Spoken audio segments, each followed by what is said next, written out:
Hello दोस्तों, हिंदी की बिंदी channel में आप सभी का स्वागत है। तो दोस्तों, आज के इस वीडियो में हम बात करेंगे हरियाणा असिस्टेंट प्रोफेसर के बारे में। तो यहाँ जैसे कि आप सभी के प्रश्न आ रहे थे हरियाणा असिस्टेंट प्रोफेसर से रिलेटेड। देखिए, आप सभी को सिलेबस मिल गया और ये पूरा का पूरा सिलेबस आपका यूजीसी नेट के प्रश्न पत्र पर आधारित है। जो उसका सिलेबस दिया गया है उसी पर आधारित है। ये आप सभी ने देख लिया। अब यहाँ पर बात आती है सब्जेक्ट नॉलेज टेस्ट की। ये तो आपको स्क्रीनिंग टेस्ट का पता चल गया कि स्क्रीनिंग टेस्ट के लिए हमारा सिलेबस क्या है। अब आपके क्वेश्चन आते हैं कि जो सब्जेक्ट नॉलेज टेस्ट है, यानी जो डिस्क्रिप्टिव पेपर आएगा जिसमें लिखना है, उसमें कैसे हम तैयारी करें।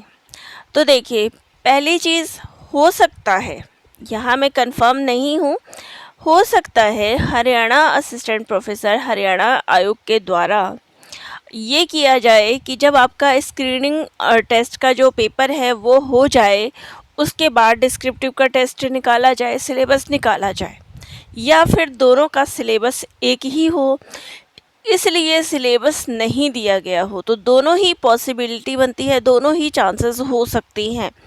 लेकिन प्रश्न किस स्तर पे पूछे जाते हैं, किस तरीके के पूछे जाते हैं, हम ये तो जान सकते हैं। देखिए, आपके पास आपने बीए किया है, एमए किया है, तो आपने उस समय में अपना पेपर जो है डिस्क्रिप्टिव दिया था, तो आपको ये पता है कि वो पेपर कैसा आया था, किस प्रकार के प्रश्न जो है उसमें पूछे गए थे। सिलेबस आप सभी के सामने होगा, या आपको याद होगा, या उनकी बुक्स पढ़ी होगी, तो इसके अनुसार जो है आप सभी को पता ही होगा कि इसका सिलेबस क्या है। चलिए, कुछ प्रश्न उत्तरी मैं यहाँ लेके आई हूँ कि जिस प्रकार के प्रश्न आपसे पूछे जाते हैं। देखिए, यहाँ पर देखिए प्रश्न क्या है। प्राचीन भारतीय आर्य भाषाओं का परिचय देते हुए उनके पारस्परिक साम्य वैषम्य को उदाहरण द्वारा रेखांकित कीजिए। अब आप प्राचीन भारतीय आर्य भाषाएं पढ़ते हैं, आधुनिक आर्य भाषाएं पढ़ते हैं, मध्यकालीन आर्य भाषाएं पढ़ते हैं। जब आप भाषा पढ़ते हैं तो आपको ये तीनों चीज़ें पढ़नी पड़ती है। तो आपको इन्हीं को डिटेल में पढ़ना है और डिटेल में लिखना है, ठीक है। इसके अलावा इसी में एक और टॉपिक आ जाता है, अगर मैं टॉपिक की ही बात करें तो हिंदी के प्रमुख बोलियां। तो आपको इन्हीं सबको विस्तार पूर्वक लिखने के लिए इस पर आधारित प्रश्न पूछ सकते हैं, जैसे यहाँ पर पूछा गया है हिंदी भाषा से संबंधित। फिर देखिए, राष्ट्रीय सामाजिक चेतना के विकास में हिंदी की भूमिका। तो सामाजिक चेतना किस प्रकार से जताई गई थी, अगर मैं बताऊं तो देखिए, स्वतंत्रता आंदोलन के समय हिंदी की भूमिका इस प्रकार से काफ़ी डिटेल में हमने कई बार इस पर वीडियो बनाया हुआ है इस टॉपिक पर। तो आपको इस तरीके के टॉपिक भी मिल जाएंगे। अब तक आप ऑब्जेक्टिव प्रश्न की तैयारी कर रहे थे, तो उसी के आधार पर आप सब्जेक्टिव लिख सकते हैं, उसके पॉइंट्स लिख सकते हैं, याद कर सकते हैं। चलिए, नेक्स्ट है, भाषा के मानकीकरण के स्वरूप को स्पष्ट करते हुए हिंदी भाषा के मानकीकरण की समस्याओं को विवेचित कीजिए। अब यहाँ पर नेक्स्ट जो टॉपिक है, अब देखिए, जब आप भाषा ही पढ़ रहे हैं तो आपको ये टॉपिक हर पेपर में मैंने देखा है, जो भी सिलेबस मैंने अभी तक करवाया है असिस्टेंट प्रोफेसर का, उसमें देवनागरी लिपि के बारे में, देवनागरी लिपि का मानकीकरण, ये टॉपिक दिया गया है। और जब हम उसका मानकीकरण पढ़ते हैं तो उसका नामकरण कैसे हुआ, उसके क्या समस्याएं आई, उसमें त्रुटियां क्या है, विशेषताएं क्या है, ये सभी चीज़ें हम पढ़ते हैं। तो वो चीज़ें आपका लाइन बाय लाइन देखिए हर टॉपिक से कैसे प्रश्न बन जाता है। नेक्स्ट है, हिंदी के कवियों में यदि कहीं रमणीय और सुंदर अद्वैतीय रहस्यवाद है तो जायसी में, जिनकी भावुकता बहुत ही उच्च कोटि की है। आचार्य रामचंद्र शुक्ल के इस मत की 100 उदाहरण समीक्षा कीजिए। अब आपको यहाँ किसके बारे में बताना है, जायसी के बारे में। तो क्या आप जायसी को नहीं पढ़ते हैं जब आप हिंदी साहित्य के पेपर की तैयारी करते हैं? जायसी के बारे में आप पूरी डिटेल पढ़ते हैं, उनकी रचनाओं के बारे में पढ़ते हैं, उन्होंने किस प्रकार की रचनाएं करी है, तो इन सभी के बारे में आप पढ़ते हैं। तो वही चीज़ें आपको इसमें बतानी है। नेक्स्ट है, हम कौन थे, क्या हो गए और क्या होंगे अभी, इस कथन के संदर्भ में भारत भारती के वर्ण विषय पर प्रकाश डालिए। अब आप सभी ने यूजीसी नेट का सिलेबस देखा है, तो उसमें क्या है, आपको भारत भारती पढ़ना है। ठीक है, तो भारत भारती जब आप पढ़ते हैं तो भारत भारती की डिटेल भी तो पढ़ते हैं। अगर मैं यूजीसी नेट का ही सिलेबस बताऊं या फिर चलिए ये हरियाणा असिस्टेंट प्रोफेसर का सिलेबस बताऊं, तो उसमें आप भारत भारती पढ़ेंगे, उसकी डिटेल पढ़ लीजिए, वही चीज़ आपको यहाँ पे लिखनी है। फिर देखिए नेक्स्ट जो क्वेश्चन देखिए, नागमती का विरह वर्णन हिंदी साहित्य की अनुपम निधि है, इस कथन को 100 उदाहरण सिद्ध कीजिए।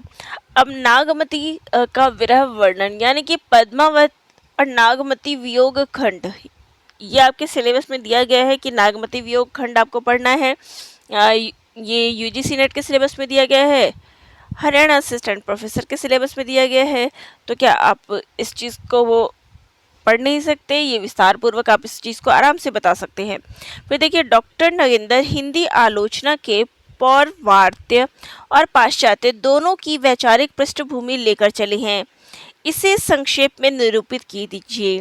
तो ये देखिए, ये जो प्रश्न है, जब मैंने डॉक्टर नगेंद्र का जो आलोचनात्मक रूप है, उन्होंने किस प्रकार की रचनाएं की है, आलोचनात्मक स्वरूप, जब मैंने इस पे व्याख्या करवाई थी, इस पे वीडियो बनाया था, तो उनके बारे में यही बताया था कि उन्होंने पाश्चात्य के ऊपर भी क्या लिखा है। तो देखिए, वो तो हमारा ऑब्जेक्टिव पेपर था, लेकिन यहाँ पर आपको सब्जेक्टिव में भी लिखना है, तो ये चीज़ मैंने आपको क्लियर की थी उस वीडियो में। मुझे याद है मैंने इन चीज़ों के बारे में बताया था कि डॉक्टर नागेंद्र की आलोचनात्मक दृष्टि किस प्रकार की है, और ये भी चीज़ आपको हर परीक्षा में देखिए, शुक्ल जी की, डॉक्टर नागेंद्र की, और इन 2-4 जो है देखिए हजारी प्रसाद द्विवेदी जी की, राम कुमार वर्मा की, इन सब की आलोचनात्मक दृष्टि आपको पढ़ने के लिए दी ही जाती है। फिर नेक्स्ट है, मुक्तिबोध भयावहता के कवि हैं। तो मुक्तिबोध, उनकी शैली क्या है लिखने की, ये आप पढ़ते ही हैं, और मुक्तिबोध के कविता अंधेरे में आपके सिलेबस में दिया गया है। नेक्स्ट है, कुकुरमुत्ता निराला के व्यंग्य काव्य की सर्वश्रेष्ठ रचना है। अब कुकुरमुत्ता भी सिलेबस में दिया गया है, और निराला जी और उनके काव्य, ये जो व्यंग्य रचना है, उनके बारे में आप आसानी से इसमें बता सकते हैं, और आपके सिलेबस में जो दिया गया है उसी के अनुसार आप देखिए। इसके अलावा देखिए, महाभोज भी सिलेबस में दिया गया है, इसकी साहित्यिक विशिष्टताएं आपको बतानी है, ये भी सिलेबस में दिया गया है। तो देखिए, सिलेबस में जो है उसी के अनुसार यहाँ प्रश्न पूछे गए हैं। तो ऐसे ही प्रश्न आपकी परीक्षा में भी आएंगे। अगर आपका सिलेबस दूसरा आएगा तो उसमें भी ऐसे ही प्रश्न बनते हैं, अगर यही सिलेबस है तो उसमें भी ऐसे ही प्रश्न बनेंगे। अब देखिए, आप सिद्ध साहित्य, नाथ साहित्य, जैन साहित्य पढ़ते हैं, तो यहाँ पर क्या है, नाथ साहित्य की विशेषताएं पूछी है। हिंदी भाषा का तकनीकी विकास किस प्रकार से हुआ, इसके बारे में पूछा गया है। रेखा चित्र क्या है, इसकी विशेषताएं क्या है, ये चीज़ पूछी गई है। कुबेर नाथ राय का साहित्यिक प्रदय, तो कुबेर नाथ राय का निबंध आपके सिलेबस में दिया गया है, तो उसके अनुसार आप इसमें कर सकते हैं। मैला आंचल तो आपके सिलेबस में ही दिया गया है, तो आप आसानी से इस चीज़ को समझ सकते हैं कि आपको क्या करना है। ठीक है, फिर यहाँ पर जो है आपको इसमें कथन और शिल्प का विवेचन कीजिए। तो यहाँ पर एक कथन दे दिया गया है, ये शायद काम आए, ऐसे क्वेश्चन ना आए, लेकिन फिर भी देखिए व्याख्या जो है आपको दी जाती है। अब हो सकता है व्याख्या दी जाए, लेकिन जो टॉपिक आपके सिलेबस में दिया गया है, अब ये किससे है, हे अमानिशा उगलता गगन घन अंधकार, राम की शक्ति पूजा सिलेबस में दिया गया है। तो यहाँ आप देख सकते हैं जो सिलेबस में है वैसे ही प्रश्न कैसे बन के आते हैं।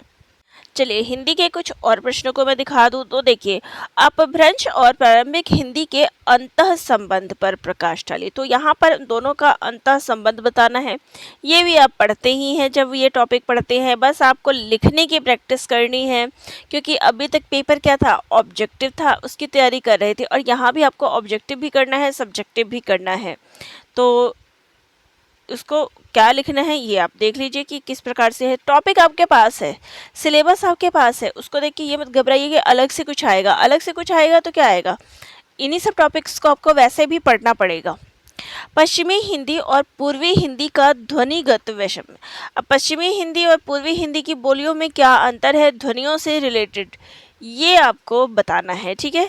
हिंदी के विकास की दृष्टि से पारिभाषिक शब्दावली के महत्व पर प्रकाश डालिए। अब पारिभाषिक शब्दावली आप पढ़ते हैं तो हिंदी के विकास की दृष्टि से, ऐसे ही शुक्ल जी के इतिहास से पहले हिंदी के साहित्य इतिहास की परंपरा। तो शुक्ल जी से पहले हिंदी साहित्य का इतिहास किस प्रकार का रहा है, गारसद अतासी हो गया, और ये इन सब का जो परंपरा स्टार्ट हुआ था, शुरुआत हुई थी, इनके बारे में आपको लिखना है। ठीक है। शिव सिंह सेंगर है, तो ये सब जो इतिहास शुरू हुआ है शुक्ल जी के पहले, वो आपको यहाँ पे बताना है। रीति मुक्त काव्य छायावादी काव्य की पूर्व पीठिका है। तो देखिए रीति मुक्त काव्य में भी मुक्त छंद की रचनाएं आदि शुरुआत हो गई। तो रीति मुक्त काव्य की जो विशेषताएं हैं और उनको हम छायावादी कविता के साथ दोनों का तुलनात्मक अध्ययन कर लेंगे। आपने दोनों ही चीज़ें पढ़ी हुई है, कुछ भी आपका इधर से नहीं आएगा, बस आपको लिखने की थोड़ी प्रैक्टिस करनी पड़ेगी। फिर देखिए साहित्य की भाषा के रूप में ब्रज भाषा से खड़ी बोली के संक्रमण की स्थितियों पर विचार कीजिए। तो देखिए ब्रज भाषा से खड़ी बोली में आए तो अब ब्रज भाषा का विकास भी पढ़ते हैं, खड़ी बोली का विकास भी पढ़ते हैं, और एक भाषा से दूसरी भाषा में जो परिवर्तन होता है या उसमें आते हैं तो उसमें क्या चीज़ें हैं। आप जब बुक उठाएंगे तो एक एक टॉपिक आपको दिया गया होता है। कोई भी बुक ले लीजिए, जब आप हिंदी भाषा पढ़ते हैं तो भाषा से रिलेटेड जितने महत्वपूर्ण टॉपिक होते हैं सारे के सारे आपके कवर हो जाएंगे। देवनागरी लिपि के मानकीकरण के प्रयास, तो ये मैंने आपको पहले ही बताया था कि कैसे प्रश्न आएंगे। फिर देखिए आदिकाल के नामकरण की समस्या। आदिकाल का नामकरण आप पढ़ते हैं, उसमें क्या क्या समस्याएं हैं वो आपको बताना है। फिर देखिए संत काव्य में हिंदी साहित्य की आधुनिकता के बीज तत्व है, तो इसके बारे में आपको बताना है। अब आपको संत काव्य के बारे में पता है, उसकी विशेषताओं के बारे में पता है। फिर आधुनिक काल के बारे में आप पढ़ते हैं तो उसमें क्या दोनों में अंतर है और क्या चीज़ें दोनों में समानता है, क्या चीज़ें बताई गई है, ये आपको बताना पड़ेगा। फिर है भारतेंदु युग आधुनिकता और मध्यकालीनता के संधि स्थल पर स्थित है। तो देखिए ये सारी चीज़ें अपने ऑब्जेक्टिव फॉर्म में पढ़ी हुई है, जो आपको अब सब्जेक्टिव में यहाँ पर पढ़नी पड़ेगी। हिंदी आलोचना साहित्य, तो आलोचना साहित्य आप पढ़ते हैं, उसके बारे में आपको अब विस्तार पूर्वक आलोचना की शुरुआत कहाँ से हुई, इसका उद्भव और विकास, ये आपको बताना है। नई कविता के उद्भव की परिस्थितियाँ और उसकी प्रवृत्ति के बारे में बताना है यहाँ पर। फिर यहाँ पर देखिए जो व्याख्याएं कुछ दी गई है, तो चलिए ये तो पेपर किसी और टॉपिक का है, लेकिन मैं आपको यहाँ पर बस टॉपिक दिखाती हूँ कि कैसे प्रश्न जो है, और टॉपिक भी देखिए बीच में कथन भी आए हैं तो आपके ही टॉपिक से आए हैं। फिर यहाँ पे देखिए कबीर द्वारा वर्णित गुरु महिमा, तो गुरु महिमा का वर्णन कबीर ने कैसे किया हुआ है, इन सब को 2-3 उदाहरणों के माध्यम से आप इसको समझा सकते हैं। भ्रमर गीत आपके सिलेबस में दिया गया है, वो आप उसके अनुसार इसका वर्णन कर सकते हैं। कविवर बिहारी आपके सिलेबस में दिया गया है, तो उससे आप इसको देखिए। श्रद्धा सर्ग के आधार पर प्रसाद की सौंदर्य चेतना, तो श्रद्धा सर्ग भी आपके टॉपिक में है। फिर देखिए आचार्य शुक्ल की जो निबंधात्मक दृष्टि है उस पर गोदान आपके सिलेबस में है, महाभोज आपके सिलेबस में है। तो करना कुछ नहीं है, जो आपके सिलेबस में है उन्हीं का सब्जेक्टिव रूप बना लीजिए कि सब्जेक्टिव में इस पर कैसे प्रश्न बनते हैं, या फिर आप जो विस्तार पूर्वक पढ़ते हैं उनको देख लीजिए, क्योंकि बस ऐसे ही प्रश्न इस पर बन के आएंगे। टॉपिक आपके सामने है, गोदान आपने पढ़ा है, तो गोदान में कृषक जीवन की क्या त्रासदी है, होरी का जीवन परिचय हो गया, तो कुछ इस प्रकार के प्रश्न हो गया। या फिर जैसे मालती का आता है कि बाहर से तितली है, भीतर से मधुमक्खी है, तो ऐसा ही कुछ भी कथन पूछ सकते हैं कि उसके जीवन पर प्रकाश डालिए। कोई भी कहानी पूछ लिया कि उसका मार्मिक प्रसंग बताइए, कुछ भी इस तरीके से प्रश्न आसानी से बन जाते हैं। तो आपको बस वो टॉपिक पता होना चाहिए, यानी कि आपका जो सिलेबस दिया गया है इसमें उन टॉपिक्स पर आप ध्यान से देखिए। उन अभी फ़िलहाल जो आपको सिलेबस दिया गया है उसी सिलेबस के आधार पर आप सब्जेक्टिव की भी तैयारी करें, ऑब्जेक्टिव की भी तैयारी करें, दोनों पेपर की साथ साथ करें तो ज़्यादा अच्छा रहेगा। क्योंकि पढ़ना वही चीज़ें है, इस चीज़ को लेके अब देखिए आपने ये चीज़ें पढ़ी है, उसका सब्जेक्टिव रूप क्या होगा, ऑब्जेक्टिव रूप क्या होगा। और सब्जेक्टिव में आपको ज़्यादा ये सन और इनका चक्कर नहीं रहता है, आपको सिर्फ उसके बारे में, जैसे किस चीज़ पर आपको बोला गया कि प्रकाश डालिए, उसके चरित्र पर प्रकाश डालिए, या उसकी रचना सौंदर्य पर प्रकाश डालिए, सौंदर्य चेतना क्या है, काव्य शिल्प क्या है, इन सभी चीज़ों को आपको बस उस टाइप में पढ़ना है। आपने बीए का पेपर दिया है, एमए का पेपर दिया है सब्जेक्टिव रूप में, तो आपको पता होगा कि आपने उस समय में कैसा दिया है। लेकिन ये असिस्टेंट प्रोफेसर का है तो आपको उससे अच्छा लिखना है, उससे बेटर लिखना है, उसकी तैयारी आपको करनी पड़ेगी, बस प्रैक्टिस करनी पड़ेगी। लेकिन प्रश्नों का जो स्वरूप है वो कहीं ना कहीं उसी प्रकार से पूछा जाएगा जो उस टाइम पे प्रश्न पूछे जाते थे, उस टॉपिक से रिलेटेड जो प्रश्न पूछे जाते थे। तो प्रश्न हालांकि इन सब टॉपिक पे बहुत ज़्यादा तैयार हो सकते हैं, कोई बड़ी बात नहीं है, बस आपको अपने टॉपिक्स जो है क्लियर करने हैं। ये एक एग्जाम्पल था जो मैंने आपको दिखाया कि किस प्रकार के प्रश्न जो है सब्जेक्टिव रूप में आपसे पूछ सकते हैं। फिर भी जिनको लगता है कि सिलेबस अलग आ सकता है इस सब्जेक्टिव का, तो वो थोड़ा इंतज़ार कर ले। बाकी तब तक जो है आपको जो सिलेबस दिया गया है उसमें भी आपका सब्जेक्टिव पेपर बन सकता है, आसानी से प्रश्न निकल के बाहर आ सकते हैं। देखिए अब आप पढ़ेंगे, मैं आपको टॉपिक ही दिखा दूँ तो देखिए ये आपका सिलेबस है हरियाणा असिस्टेंट प्रोफेसर का। अब आपको यहाँ पर एक एक टॉपिक देखिए, हिंदी भाषा और इसका विकास तो किस प्रकार से हुआ है, इस पर आराम से आप जब एक एक टॉपिक पढ़ते हैं तो आपका आराम से जो है इसमें टॉपिक बन जाएगा। देखिए प्राचीन भारतीय आर्य भाषाएं, मध्यकालीन आर्य भाषाएं और आधुनिक आर्य भाषाएं, इन पर आप जब फुल डिटेल पढ़ेंगे तो आपका टॉपिक बन जाएगा। फिर हिंदी की जो उपभाषाएँ और बोलियाँ हैं, खड़ी बोली, ब्रज और अवधि की क्या क्या विशेषताएँ हैं, ये सारे टॉपिक आपके उसमें आ जाएंगे। ठीक है, देवनागरी लिपि और उसका मानकीकरण, ये मैं ऊपर ऊपर से भी बता रही हूँ। देखिए हिंदी साहित्य का इतिहास, जिसमें आपको इतिहास लेखन की जो पद्धतियाँ हैं, काल विभाजन, नामकरण, आदिकाल, भक्तिकाल, तो इन पे आपके इसी से प्रश्न बनेंगे, इनसे कहीं बाहर से प्रश्न नहीं आएंगे। एक एक टॉपिक जो है जब आप सब्जेक्टिव पेपर की तैयारी करेंगे तो सारी डिटेल आपको मिल जाएगी। आप यूजीसी नेट की भी तैयारी करते थे तो आपने ऑब्जेक्टिव पेपर के लिए भी सब्जेक्टिव ही पढ़ा है, तभी आपको डिटेल पता है उन सब टॉपिक के बारे में। तो आपको यही चीज़ें करनी है। यूजीसी नेट के लिए जो आपके पास पुस्तकें थी उन्हीं पुस्तकों को पढ़ना है। अभी का पैटर्न तो यूजीसी नेट का बहुत ज़्यादा टफ बना दिया गया है, लेकिन क्योंकि डीपली पूछा जा रहा है। बाकी कुछ टाइम का देखिए प्रश्न पत्र भी आप यहीं से उठा सकते हैं। यूजीसी नेट के जो प्रश्न पत्र हैं उनसे आप तैयारी कर सकते हैं। पिछले 6-7 वर्षों के जो प्रश्न पत्र हैं आप उनको देख सकते हैं, तो आपकी तैयारी अच्छी हो जाएगी कि हर टॉपिक से कैसा जो है पेपर आया था। तो स्क्रीनिंग टेस्ट की आपकी तैयारी हो जाएगी, ऑब्जेक्ट और सब्जेक्टिव की भी आपकी ऐसे तैयारी हो जाएगी जो आप उसको डिटेल में लिखने की प्रैक्टिस करेंगे। तो चलिए ये थे दोनों ही पेपर की तैयारी के लिए। और जिनको भी तैयारी करनी है एक बार मुझे कमेंट ज़रूर करिएगा। जिनको भी हरियाणा असिस्टेंट प्रोफेसर की तैयारी करना चाहते हैं मुझे कमेंट ज़रूर करिएगा, ताकि हम इसकी तैयारी भी शुरू करेंगे। धन्यवाद।